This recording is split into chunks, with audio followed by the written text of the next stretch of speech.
I'm here to talk today a little bit about the importance of operational design patterns. First, I think I should probably define what I mean by operational design patterns. We see a lot in development that there are common design patterns around how software is written, but operational behaviors aren't always modeled that way. Commonly, we have wikis and things like that around how we do our various procedures, but they're not always standardized, and we don't really have a common standardized way of creating those workflows or sharing those procedures. It's important that we do start to look towards this. As the DevOps movement gains traction and pushes through with the operations folks, and we see the more agile methodologies being brought into the operations world, we need to find a way to standardize our behaviors just like we standardize our code. So we need to start looking towards things like workflow engines or things like that as a way to abstract out our behaviors from the actual scripts and things that we're doing. Wikis grow out of date. Runbooks aren't always perfect.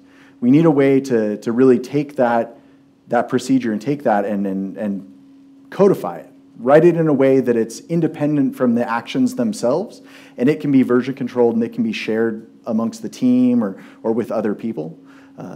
It's really important that we do start to analyze these things because we're not going to be able to move fast and we're not going to be able to grow as an operations team or as an organization as a whole until we're able to really take a look at these procedures and we're able to find ways to improve upon them and share them in a standardized format. One of the examples that I like to give is in a troubleshooting environment, in an operations engineer responds to a ticket or responds to a page and they go through and find some wiki and do some things and do this and that. And next thing you know, it's fixed and post-mortem happens and people ask, well, what'd you do? And they tell them what they did to fix it. Well, if we can actually create some standardized procedures around that in a shared language, like a workflow engine or something like that, then we can take that and say, these are the exact steps I did, and we're not reliant on the person to remember exactly what they did because they have that standardized workflow that they're using.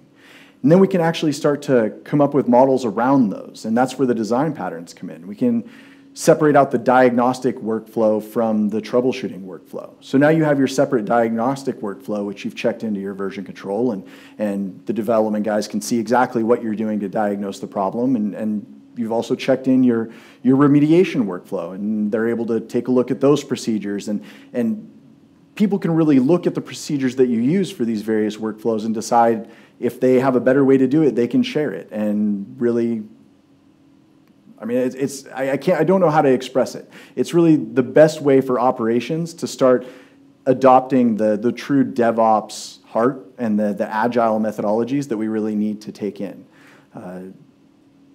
It's a fairly new concept, this operational design pattern, so I don't have a ton of examples yet.